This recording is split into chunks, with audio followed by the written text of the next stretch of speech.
everybody. I am Marina Malaguti, and I'm your host at Unbossed. Unbossed is a podcast I've created to highlight women with amazing paths of success here in Chicago. Last year, I set out to interview the only 40 female CTOs in the city, and this year I've expanded to female CEOs and women in politics and government in Chicago. I'm excited to share these interviews with you, and I hope you contact me at www.unbossed.io or email me at marina@unbossed.io. Hope to see you soon. Tracy Baim is co-publisher of the Chicago Reader newspaper. She is owner and co-founder of Windy City Times, a 35-year-old LGBTQ newspaper. She's the author or co-author of 12 books on LGBTQ history, including Out and Proud in Chicago, Obama and the Gays, and Gay Press, Gay Power. Producer of 4 films, creator of That's So Gay, LGBTQ trivia game, and a longtime journalist and organizer. Major events she has helped lead include Gay Games VII in Chicago in 2006, and the March on Springfield for Marriage Equality. She founded the LGBT Chamber of Commerce of Illinois in 1996 and has won numerous awards for her journalism and activism, including the Studs Terkel Award. Baim has been inducted into the National LGBT Journalists Association Hall of Fame, Association of Women Journalists Chicago Hall of Fame, and the Chicago LGBT Hall of Fame. She received the Lifetime of Achievement Award from the Society of Professional Journalists Chicago. Welcome, Tracy. Hey everybody, this is your host Marina at Unbossed. My guest today is Tracy Baim. Tracy, is that how you say your last name actually? Baim? Baim, yeah, aim with a B. Baim. Let me redo that because I wanted to make sure I said that right. Hey everybody, this is Marina, your podcast host at Unbossed. My guest today is Tracy Baim, publisher at the Chicago Reader. Welcome, Tracy. Thank you for having me. So I am really excited to talk about you because I love to read, and you've been doing a lot of cool projects. But before we jump into the meat of things, I want to know, starting, give us some context about who Tracy is. Where did you grow up? What was it like to be a girl? Let's get to know each other a little bit. Excellent. Well, I'm a native Chicagoan, and when I say that, I say 99% of that time has been in the city of Chicago.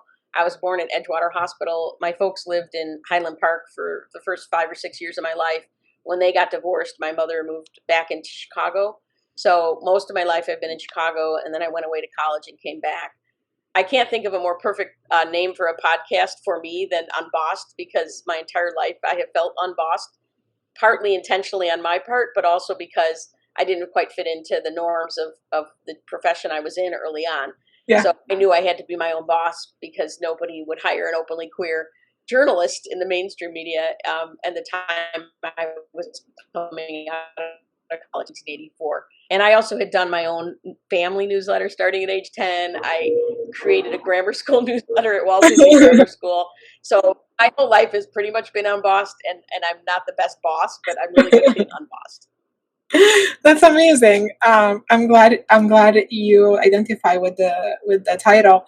How did you become, or less of how, like what made you become a writer in the first place?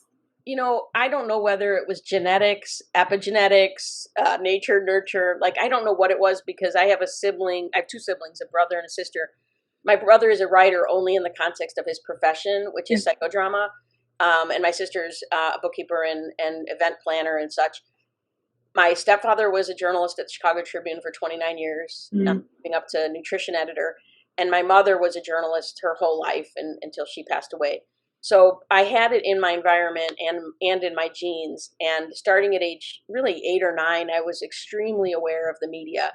I did book reports in grammar school on the Vietnam War, on Vesco, on just craziest stuff, on Helter Skelter book, which I don't know why I wasn't put in a timeout for writing about Manson in grammar school. But so I always was just a voracious reader of media. Books I liked, but what I really loved was magazines and newspapers, really to an obsession. obsession. In in one of the closets in our house, I put a wall of banner. I would cut out like Time magazine. I love fonts. I loved like every part of media back then, and I was just really lucky. I had parents who were in that industry, so I don't know whether it came from them or something else, but I just know that I always wanted to be a writer and journalist in particular. Yeah. I've written books, but they're all from a journalistic perspective. They're mostly nonfiction journalism. So what's interesting about that, sometimes when you grow up, you don't know what you want to be and you become that at 40 or 50. It can be dangerous knowing what you want to be at 10 when that career is not necessarily available to you because of who you are. And generations of journalists of color and women and non-binary people, trans people, have often been frustrated in their paths because of that. My mom had frustrations being a woman of her generation of journalists. She had to leave the Tribune because they wouldn't allow her to do serious journalism. Yeah. So I saw that she created her own path. And my stepfather, because he was a cisgender straight white man, fit right into the Tribune, although he didn't play the game, so he didn't move up like a lot of other guys. But so I saw multiple paths in front of me, but was still frustrated when I graduated college, knowing that my path was really limited. That is an awareness that I cannot say I had when I graduated college about my career, which is tech. And similarly, I find myself perhaps not isolated, working with a lot of cis white males. And like, I love that you had that awareness, because it sounds like you were ready to do something about it. Yeah, I mean, well, what happened in college was I was told by my professors that my path would be limited because I was openly gay. And I always say it was more in a paternalistic way rather than a mean way, and I didn't really even take it as a mean way. I felt like they were just being honest. Mm-hmm. There weren't a lot of openly gay journalists in the country. They didn't know any. I later found out there were a handful that were in mainstream outlets. One of them was Randy Shilts, who wrote some really groundbreaking books before he died of AIDS. But I didn't know. And so I don't say this lightly. I mean, I attempted suicide in my sophomore year, and when it was not successful and I came out of that, one of the things I said to myself was, there's no way I'm going to let the outside world define me or tell me what path I can take. If I have to be a typesetter or whatever I need to be the rest of my life, I can still write, and nobody can stop that. It's the best thing about being a writer is that you're not like a doctor and you're a surgeon and you can't be a surgeon. I can write it's more like being a musician. You can write and sing and do all those things, even if no one ever hears you or pays a nickel for your music. And I felt like that was a shift in my psychological state back then, was, well, I can be what I want to be, and I can do these other things because I have other skills. And if nobody ever hires me as a journalist, I'll still be okay. So once I graduated, my mother actually had heard about a job at Gay Life newspaper, and I really just never looked back. I got that job at a gay newspaper in the city of Chicago in 1984, and could not have been plopped into a better time in the universe for wanting to be a journalist, being put on the front lines of a war, HIV/AIDS, which is this week, marking its 40th anniversary of the first diagnosis. Here I started 3 years into the HIV/AIDS epidemic, and it's been certainly one of the most critical stories I've ever covered. So I could not have been more fortunate to have been exactly at that moment in time at the right time. Like 10 years earlier, no. I was able to, even though it wasn't good paying, I still was able to find a job and do that work for the rest of my life. That is really beautiful, and that is a really strong story, and I'm glad you came out of that depression and situation and came out swinging and winning, and I'm really happy about that. And obviously you started covering more LGBTQ stories, which I'm sure you were extremely proud about, and at the same time, did you ever feel like, were you pigeonholed in some ways? I know that a lot of people did care that worked for us. Some of them used fake names because it could have hurt their career. But I have to say that every minute of every day I was so busy doing the work that I never worried that I would run out of work at all, so that I'd have to look for something else, right? Like, again, if I had to do something on the side in order to write about and document the community, I just never, ever worried about its impact, because I knew I would never have fit in at the Tribune. my stepfather told me I'd never fit at the Tribune. Again, in a loving way, he's right. I would have left within a couple of years and probably left the profession. Almost everybody I graduated college with journalism degrees ended up out of the profession within a decade. Wow. But I was able to, because I was making my own way. And, after that first year at Gay Life, I co-founded Windy City Times. Then I co-founded Outlines. I left Windy City Times because my co-founder was whacked. Then I started all these other papers like, Black Lines on La Vida. So they all kind of were parallel and sister papers. And so there was always something keeping me busy. I'm multiple track brain here. And if I have multiple things going on, I'm happy. I would have never fit into mainstream constraints. So I never even felt like I was hurting my career. I knew I was, but I didn't care, I guess, because I knew I wouldn't have fit in to that environment. Perfect. That is a really awesome way to see in things. As you covered these stories, do you, let me ask before we close out the chapter of like you growing up, is like, do you remember any specific story growing up that was maybe the most impactful, whether it was to your classmates or to your teachers, and that like really give you like that, yes, I can do this type of passion? The story I wrote or the story I read? Yeah. Oh, either.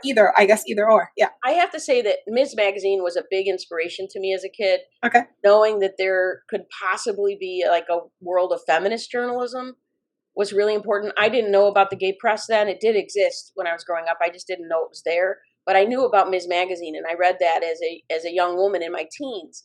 So that really impacted me. I got to go to Ms. Magazine offices in the late 80s just to visit, and just was in awe of what they had accomplished and what they were up against. It's gone through many changes over the years, but in the 1970s, it was really pivotal for a feminist journalist to know, even if you may not get a job there, that some people had a job writing about feminism. And so that was an inspiration. In terms of stories that impacted me, in the 80s, there were thousands of them.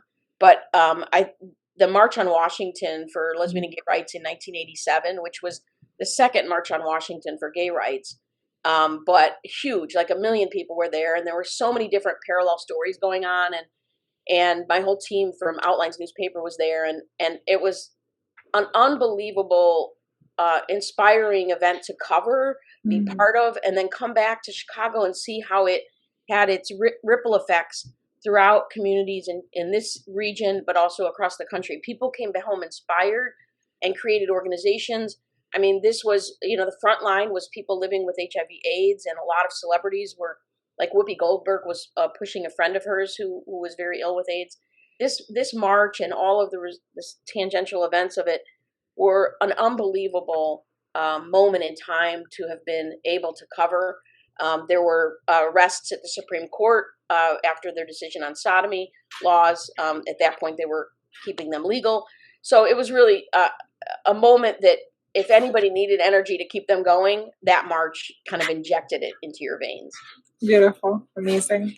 How did you think I know you talk a lot about printed media and how in love in some ways you were as a girl with that, but how do you think from your perspective the internet and digital media has changed things and the paradigms of who writes and who reads?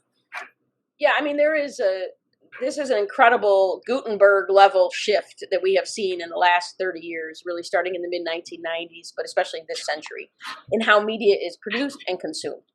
In 1984, we were putting out a weekly gay newspaper.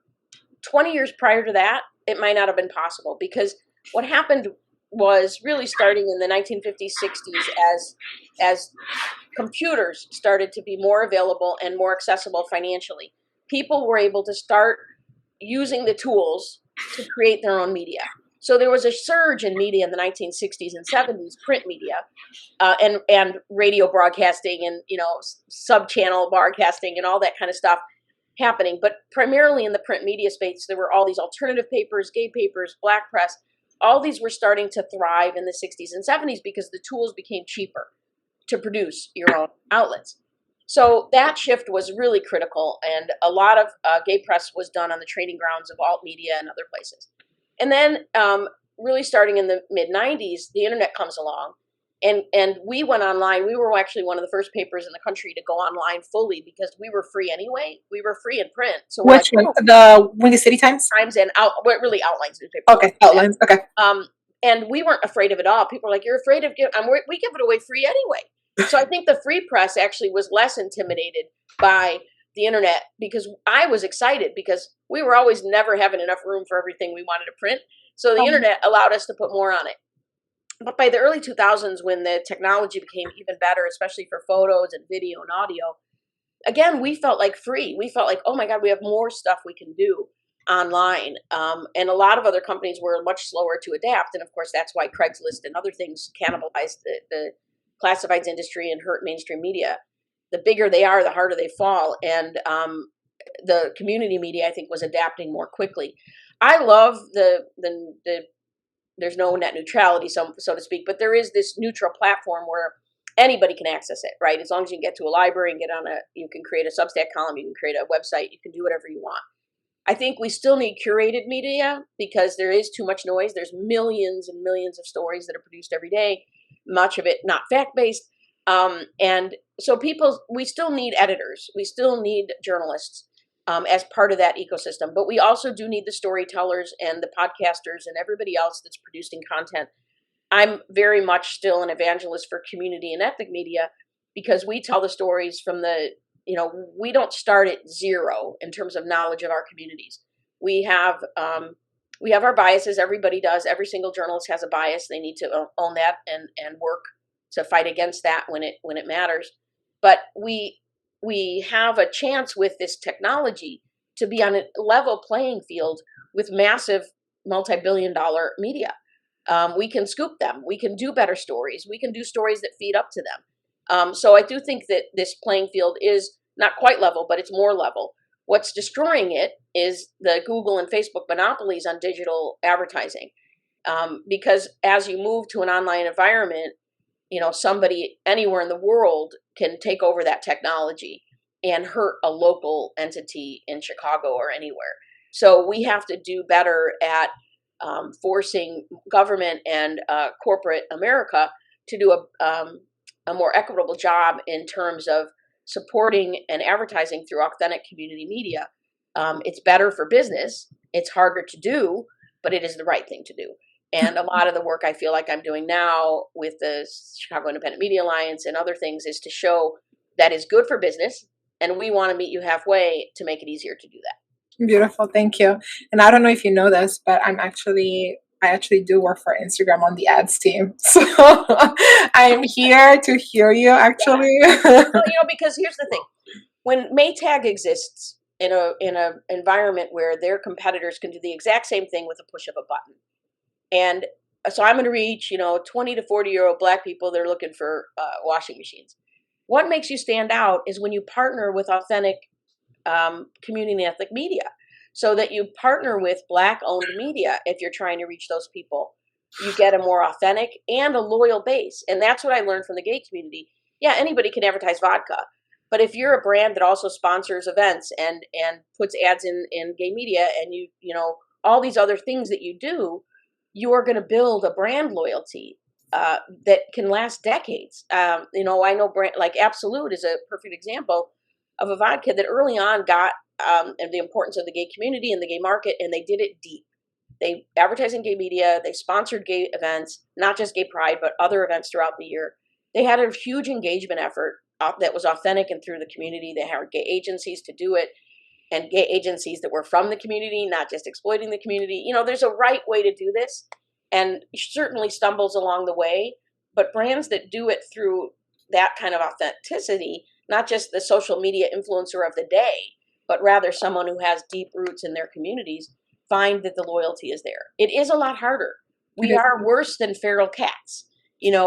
Some of them don't even have good media kits or know who they reach themselves. Yeah. So we know that there is work to do to meet the brands halfway, to make it easier to work with us. Maybe even use the ad rep firm model where an agency represents us to the brands.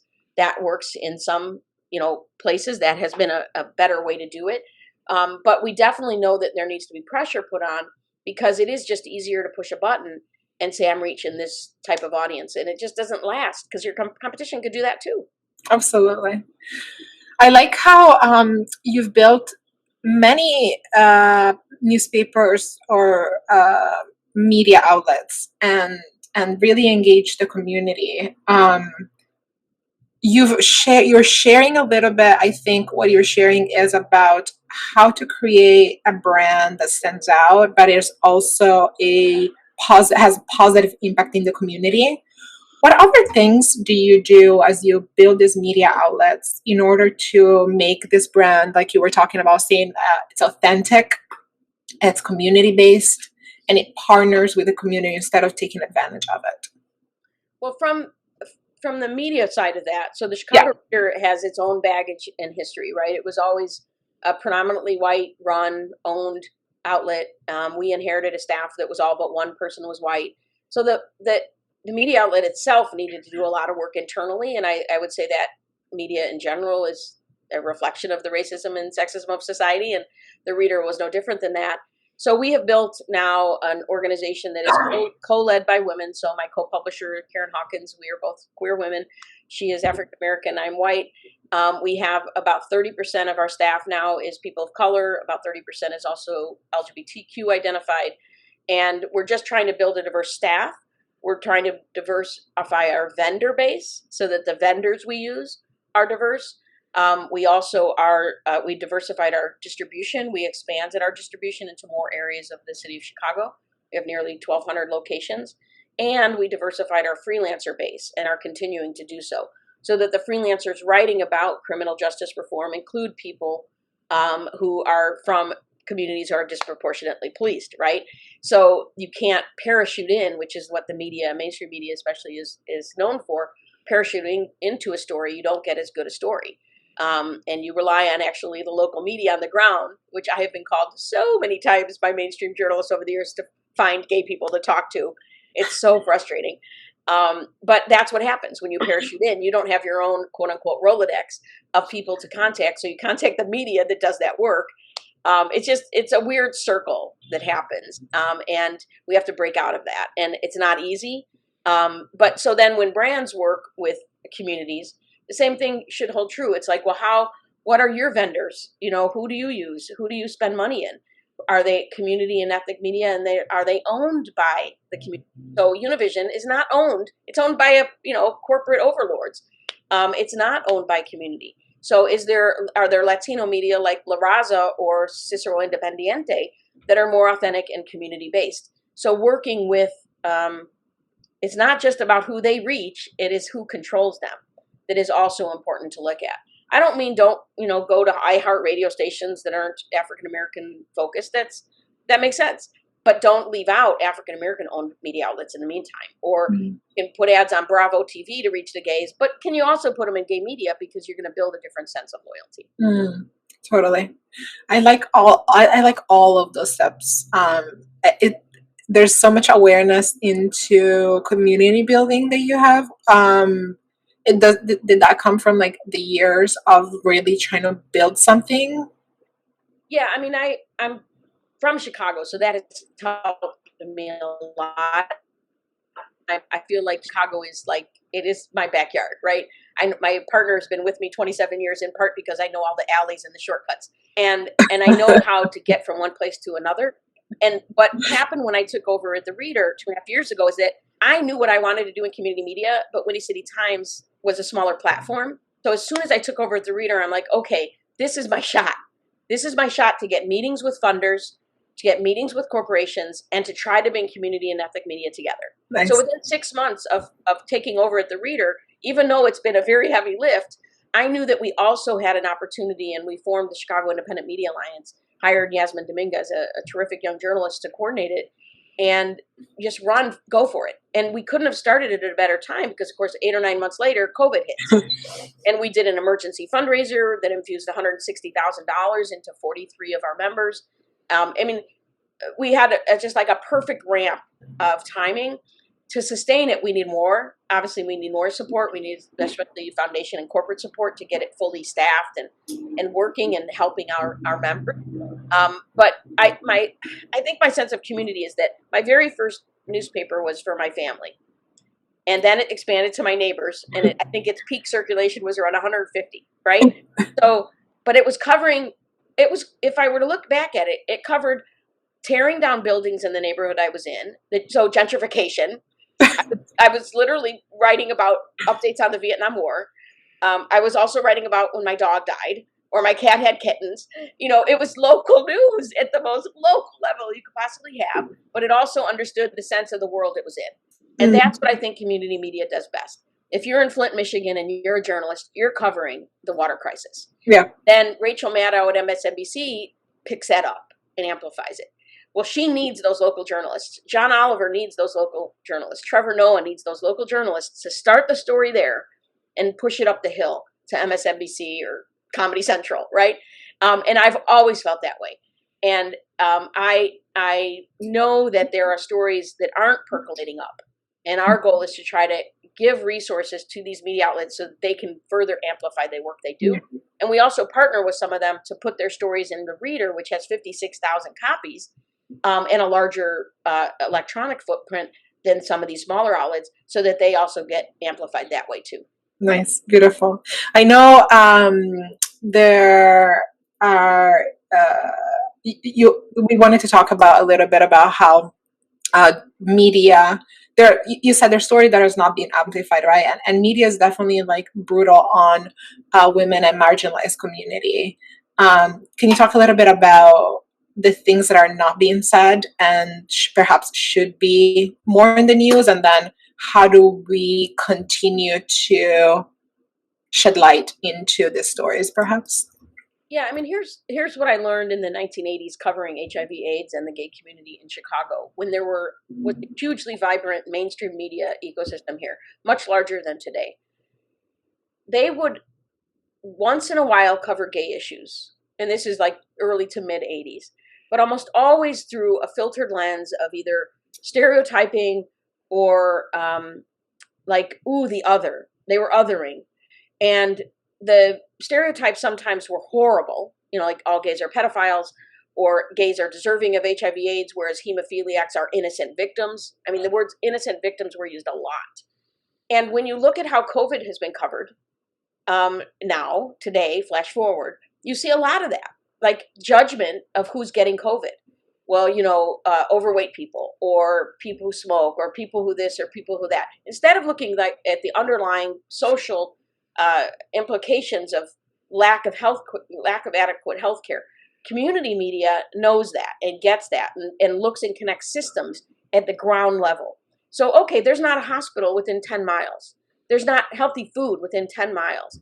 There's the COVID tests are in the suburbs. Why not at McCormick Place or Comiskey Park, right? Like, they look at the ground level and don't just simplify and stereotype communities. So that, and also obviously provide resources. So if you here's rides are being taken from this church to this testing site or whatever it might be. So they're ground level helping their communities and also dissecting their communities when necessary, when there's a bad thing happening. Some of the hardest stuff I've ever covered in the gay community is when there are scandals and when there's meth addiction that causes corruption at an agency, or when there are serial killers who we know are internalizing their own homophobia, and so therefore are likely gay men killing gay men because of some social pressure. So I've covered a lot of scandals in our community, including almost every agency in our community has gone through some upheaval and some ouster of an executive director. And that's what community media can do really well. A few years ago, the Tribune did this kind of hagiography of the executive director of an agency. During the window of time, we were writing about all the scandals at that agency. And I called the Tribune editor and I said, a simple Google search by your reporter would have showed this executive director's days are numbered, because there was just horrendous scandal after scandal we've been covering for about 14 months. Yeah. And he was ousted very quickly after. And the Tribune looked foolish to have run this, kiss-ass profile of this ED. So I'm just saying that community media, sometimes that's hard to do. It is always hard to do when you're covering it's like a small town in a big city. And, you have to just know that your own reputation matters more. And if you're seen as covering up, you might as well get out of the profession. Absolutely. I definitely want to talk about what's happening with media in Chicago in a second, but I wonder if you have any opinions about younger generation reading news and generally like the fact that like I don't remember the last time I've grabbed a physical newspaper, but I know sometimes I miss it, and so I go back and try to do that. Um, is there is what I really want to ask is like, are we doomed? Well, let me just say, Are we I'm neutral to the platform people read news in, okay? right? Wherever they get it, they get it. Right. I think that this generation actually likely reads more news than any prior generation ever. Okay. They may not call it news. They may see it through a Facebook link or a Twitter link. The problem is a lot of it is unfiltered and isn't really news. It's right wing Opinions. propaganda. It's opinions, because CNN especially is just abusive of the line between opinion and news. They hire these former political people to be on news shows. It's horrible, right? So the news business has created a lot of this fog. But in general, I'm neutral to where people get the reader. Probably more people read our stories online every month than the copies that we print. But I do know there's a hugely loyal print audience still. Someday, I don't know when that day is, it's likely to be online only. And as long as we can still afford the team and create the same journalism, I think it's just as important work.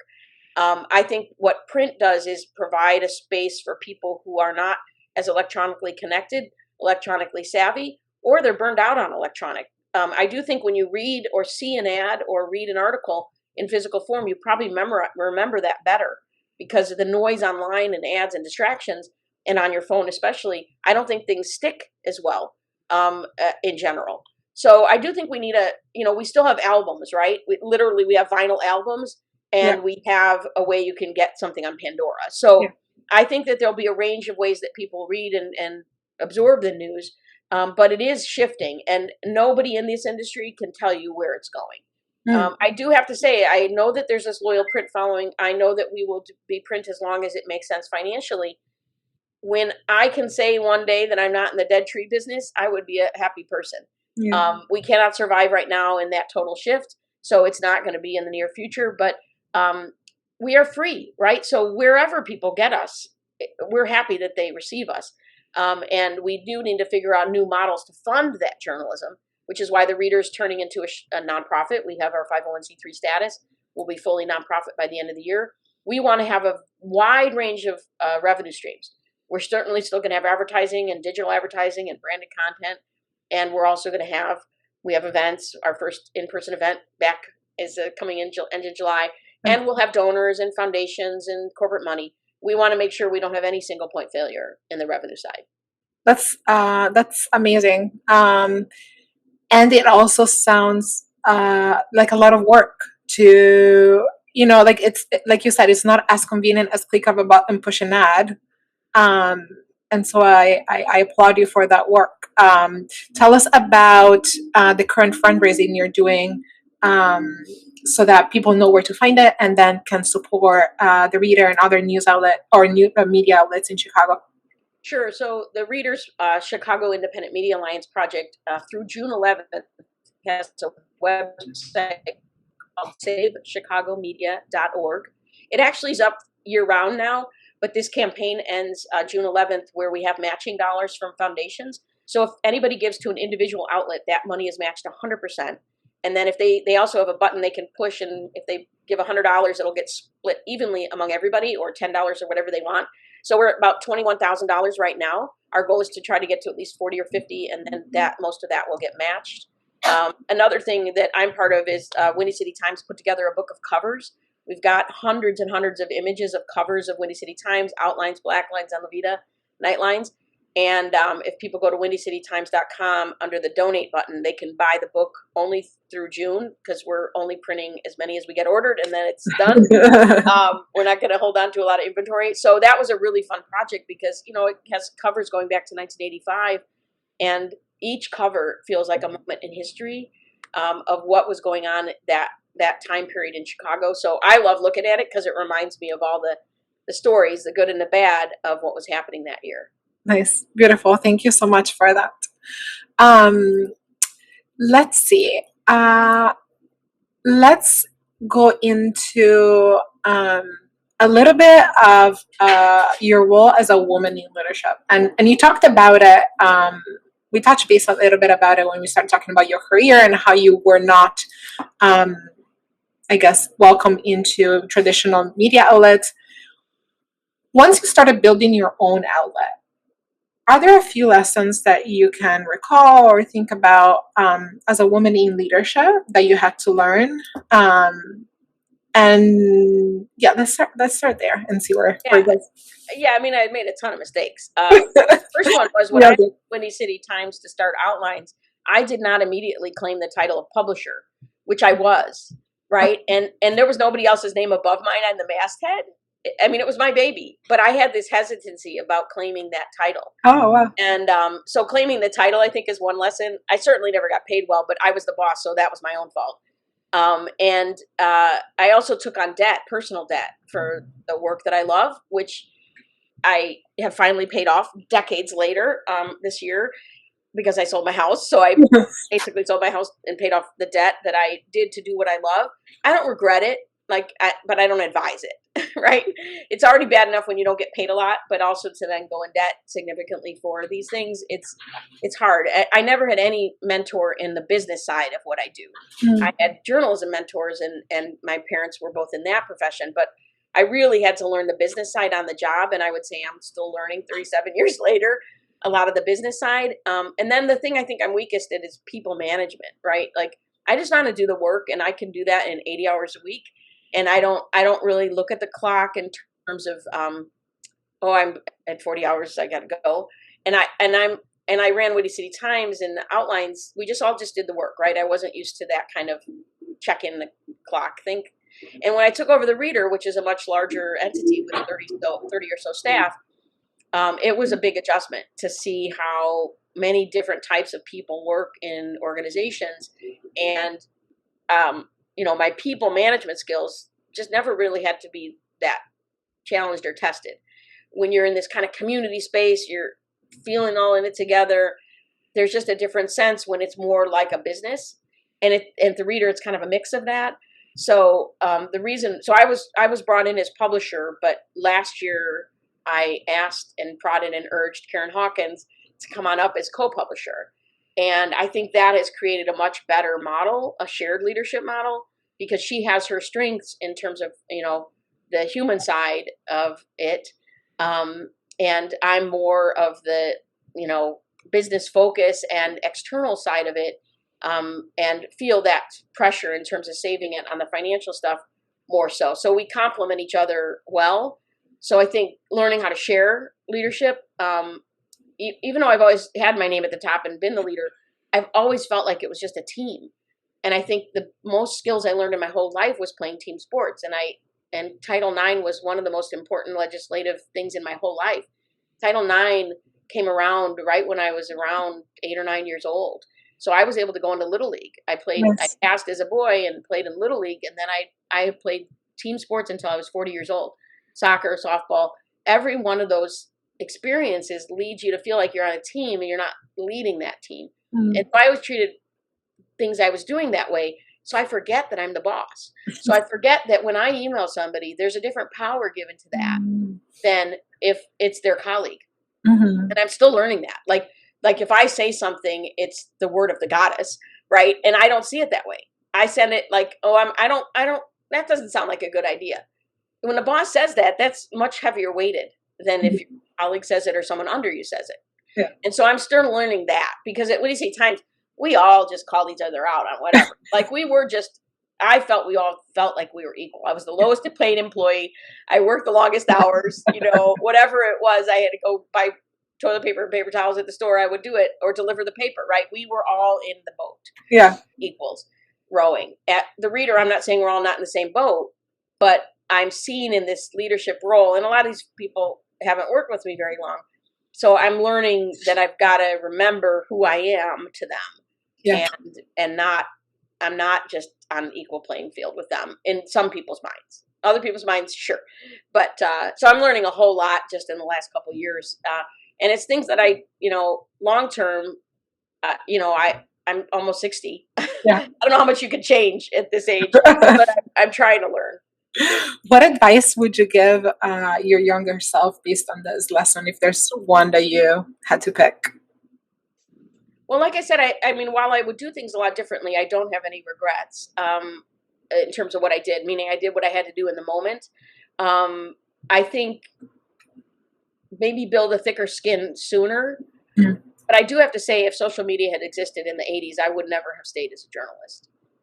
What younger journalists have to face in terms of external criticism and attacks, especially women journalists and people of color journalists, anybody who's different, queer, etc., journalists. And I'm sure in the tech industry, I hear nightmares all the time about women in tech being stalked and harassed. This environment is totally new to the world. What young people are growing up in right now, the stress of social acceptance and peer pressure that is amplified by the online world, is unbelievable. I felt enough of that just in high school. I can't imagine high school was expanded to the social media universe. Yeah. And it's the same in careers that are more public facing, like tech and journalism. Those two professions have been really the people who are not cisgender white men are facing just an unbelievable onslaught of attacks. And it's going to be hard to keep people in these professions, not just because of the internal struggles, which were always bad enough, internal at the institutions, I mean. I think these external pressures and social media in particular are creating a ton of pressure and causing a crisis in confidence, a crisis in careers. What do I do that I don't, so I cannot be this magnet for this kind of hate? Yeah, there's a lot of awareness as a parent, I can say, that I bring into giving my kids access to the world, and calibrating whether each one of them can handle it.